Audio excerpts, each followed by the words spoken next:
poppin' people? It's Dante, currently walking around Old City, Philadelphia. Yeah, I'm gonna walk towards the Benjamin Franklin Bridge.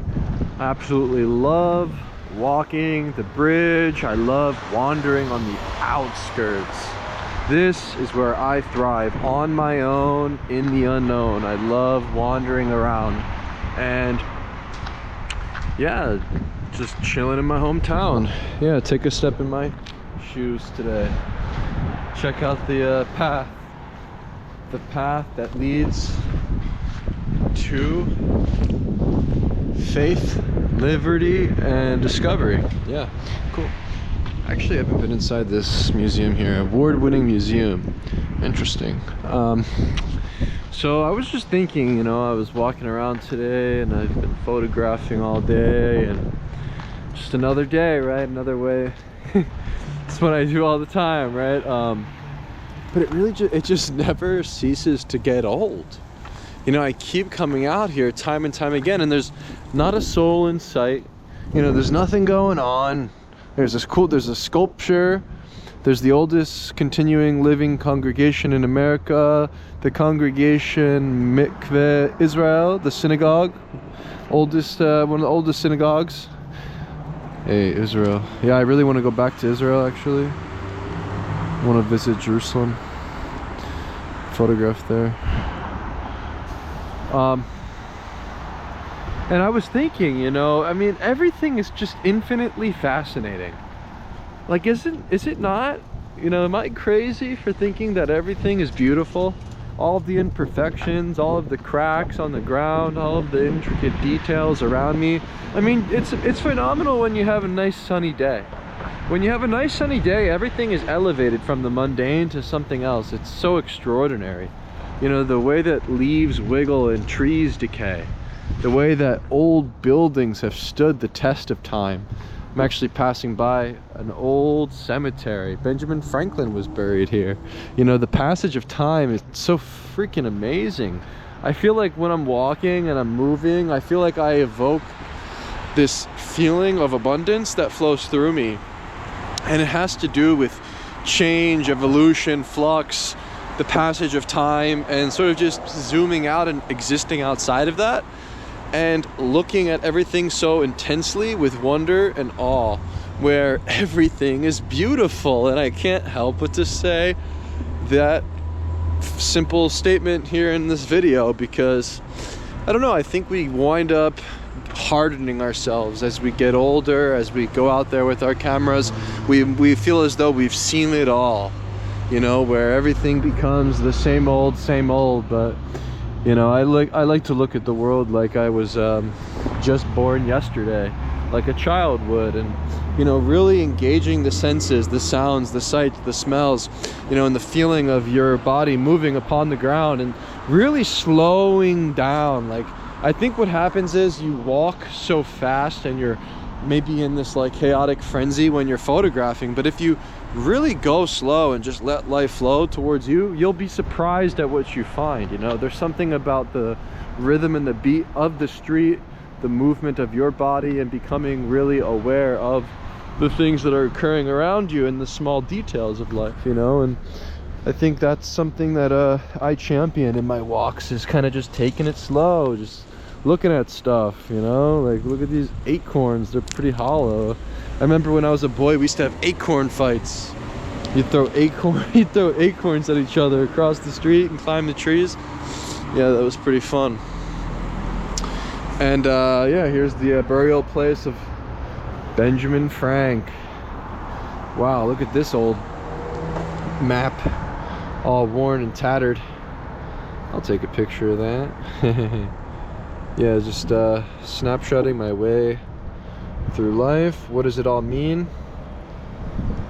Does it really matter? So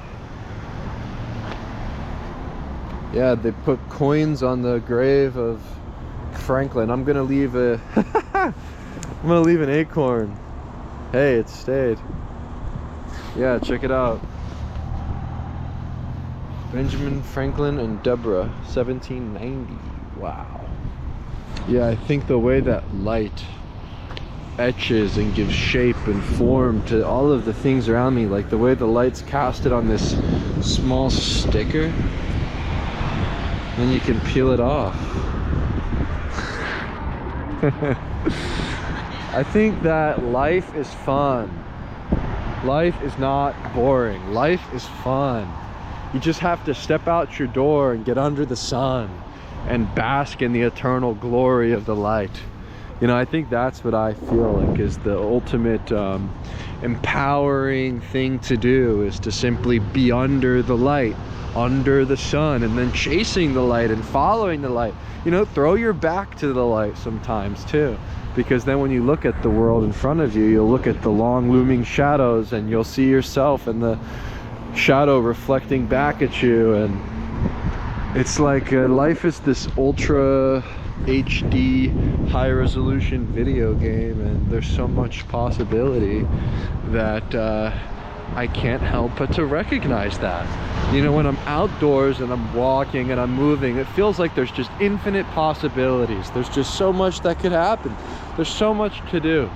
But anytime I spend inside, you know, and I'm just sequestered indoors, I mean, life is a bore, and I feel like my soul, it just slowly dies. And that's because when you're confined to the four corners of a room and you have a ceiling over your head, you can't break out. You know, you're kind of just stuck there and you're stagnant. But when you're outdoors and there is no ceiling and there are no walls that are surrounding you, I feel free. I feel this sensation of bliss through the movement of my body, through the physiological response of my hormones firing and the dopamine and the rush of making a photograph. You know, to me, that's the ultimate feeling. It's the life affirmation and the rush of clicking the shutter with each step I take and each thing I observe. There's something there, and there's an inherent beauty in life. And you know, I find that my body physically, it's a camera, right? The connection between my mind and my eyes and my oculus, how I perceive the world, is ultimately the thing that is guiding me and allowing me to recognize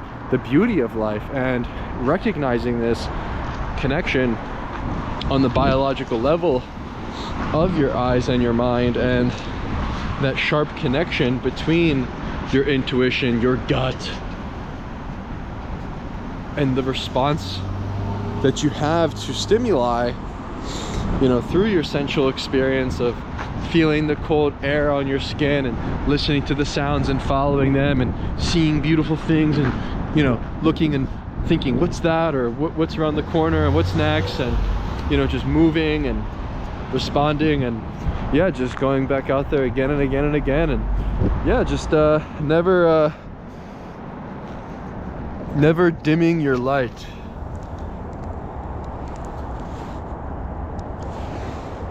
Yeah, I think that light is the ultimate medium to work with. You know, that to me is my medium as a photographer. It's light itself. You know, when I consider the word photography in ancient Greek, phos meaning light, graphia meaning writing or drawing, we're drawing with light, we're painting with light, we're writing with light. And photography is this universal language that transcends all cultural barriers. It transcends all locations and places in the world. For an individual with a camera possesses a superpower to transcend and uplift the everyday experience of life to a new height, and champion humanity, champion the human experience, and give your life more meaning. And for me, that's what I love about photography. It's the meaning it provides in my everyday life. It's the fact that it does not matter where I am in the world and what I'm doing, but I can always find something through my curiosity that keeps me interested and engaged with life, engaged in the moment. And the moments, they're always moving and fleeting, and I'm always moving and changing as well. And I hope to evoke that feeling of flux and change through the camera and through the way I move and photograph. You know, I like to photograph with spontaneity and speed, and I like walking around and making lots of pictures, you know. And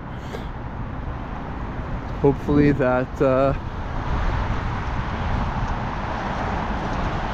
act of photographing and act of going out into the world and walking and exploring endlessly will get me closer and closer to life itself and what it means to be a human on this giant rock floating in space, orbiting around a ball of fire.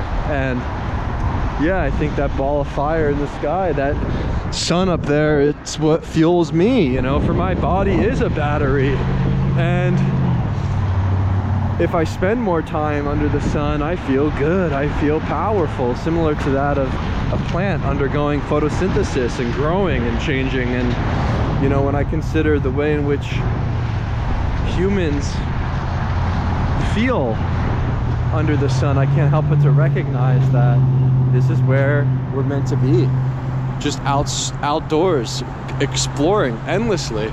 You know, humans aren't designed to be sequestered inside a cave or in the four corners of a room or in an office with fluorescent lights. You know, there's something about this modern world that never ceases to make me question things. I think that the way in which we live in the modern world is quite stark. It's definitely not natural. And I can't help but to remember my period of time during COVID, working from home and being in Zoom calls and doing all of this sort of busy work that almost reminded me of the public education system, where we were raised as youth here in Philadelphia in the public schools to be obedient, to listen to the bell ring, to raise your hand, to sit down and just be quiet and study and pass the test and get a grade and memorize all this useless shit, so that it's preparing you to be the perfect busy bee in the workforce. And I don't know, I can't help but to recognize how mediocre that life is, you know, to simply you know, like what are we supposed to just live and then die? Like, are we supposed to just go through our everyday lives just working to survive, and that's really it? That's the meaning of life, is to chase a illusion, a dollar, or the fiat currency, and just have that dangle in front of me, and then I fall into my grave and then I'm replaced? Like, what? You know, there's got to be something more to life than working and making money. And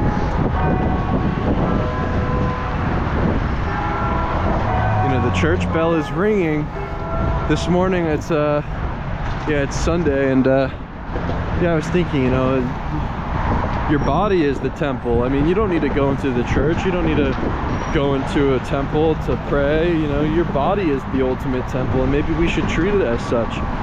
You know, if you consume Oreos and you're eating junk food, and you know, you're smoking cigarettes. Actually, this lady is smoking cigarettes on the balcony. That's actually beautiful. Let me photograph her.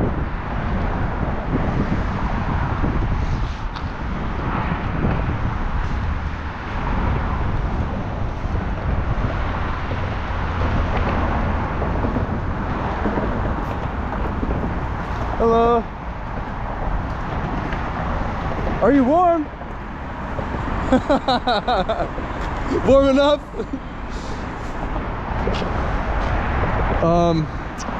He's in like a robe, smoking a cig. Smoking a cig on a Sunday afternoon. Yeah, I think the problem is when you treat your body poorly, when you ingest toxic substances, you know, when you're eating cookies and junk. And oh, that's actually an interesting photo. Yeah, this is a denial of life, you know. This is a denial of the human body, our ultimate temple. You know, I look at my body as it doesn't belong to me. You know, I like to think that my body belongs to God. And so why not, while we're alive, seek to glorify ourselves, seek to champion that fact that we are art. You know, our bodies, I believe, maybe the human generally is the ultimate creation by the ultimate creator. And maybe that thought is powerful, where if you think of it that way and you do treat your body like a temple and you are this vessel, well, then maybe you'll become more wise with what you consume and how you spend your time. You know, for me, I think of not only the foods that we put in our body, but the things that we hear and the things that we see and the things that we watch, you know, and the way that those things influence us, right? It's very distracting to live in a city in the modern world, right? Where there's unlimited yummy food options, there's so many TV channels, you could watch YouTube videos for the rest of your life, you could just sit inside and be a vegetable and consume endlessly. But when you strip your body of all of this distracting media, food, you know, the media, it's like junk food, right? And the news, it's toxic and it promotes fear and hate. And honestly, I find that after all of my travels, you know, what I've realized is we're more similar than different. You know, I think we focus too much on our differences as humans. You know, we still use terms like black and white. And I can't help but to chuckle at this notion when I consider my time standing on top of the mountains in Ethiopia, looking out towards one of the most beautiful views I've ever seen in my life in the Simien Mountains, thinking to myself as I look at the monkeys gathering and all the people around me that were also hiking, and how we all stemmed from Africa, you know, how we've all came from this same part of the world, and then we've scattered and, you know, adopted new cultures and adapted to different climates and have different cultural practice, religions, and different ways of life, languages, etc. And how we all stem from the same place, how we all are here together with a heart that beats, with a gut that feels, and a brain that thinks.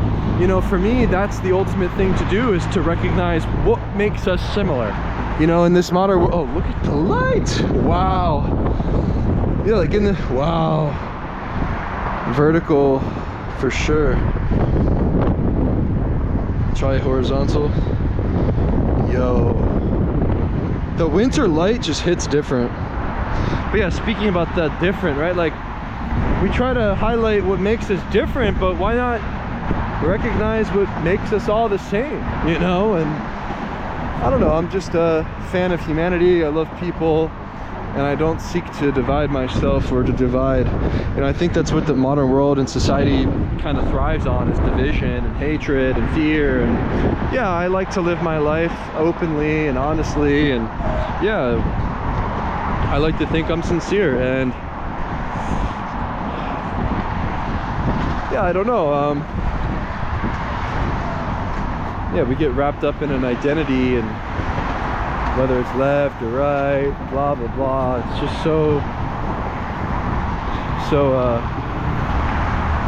it's just boring. You really you know, I'm photographing in black and white now. I don't see the world in black and white. You know, it's full of vibrance and colors, and it's not red or blue, you know, it's purple. There's something to be said about that. But yeah, I'm just gonna continue walking. I think when you elevate your body, right, and you come to a location like this where you're just high up, you're lofty, you're elevated, and you have a panopticon view of your surroundings, you know, where I can see 360 degrees, you know, I can see over to New Jersey. I got a view of the Delaware River. I see all the chaos of the cars rushing on the highway. I got the sun piercing, you know, fueling my soul, that fire. I've got the beautiful view of the skyline eventually once I get past this building. You know, there's bikers coming by. Yeah, it's just a clear sky. Got a plane flying. Nice clouds. Yeah, I think when you elevate your body and you come to an elevated surface like this, you start to recognize all of the patterns in nature and human behavior, and you zoom out like that bird in flight, and you look down upon the world and you see the moon that's out. You look at the sun and you look at things in all of its complexity, in all of this chaos, and put order to it when you're making a photograph. And yeah, I think as a street photographer who's working with spontaneity and with your intuition and just following your curiosity, it's very important to be in tune with all of the patterns that exist in the world generally, and to zoom out and to look at the world from a new perspective will allow you the ability to create your own world. And yeah, when you zoom out to the galaxy, and then you zoom back into the smallest details in your physical body, like the cells and the blood rushing through your veins. And you know, these roads are sort of like veins or arteries, and humans in the cars moving along are like the cells transporting all of the nutrients throughout the bloodstream. And you know, I think the world isn't necessarily like what it seems, you know, like I think we look at the world and everything's just so obvious, and it's a mystery to me. And yeah, that's how I like to look at the world and find it to be a very empowering thing.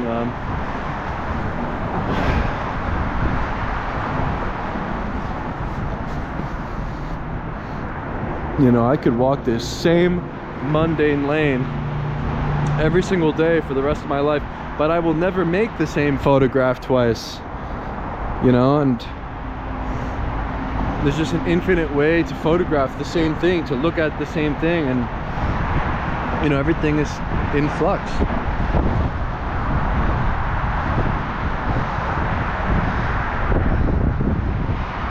Yeah, so I'll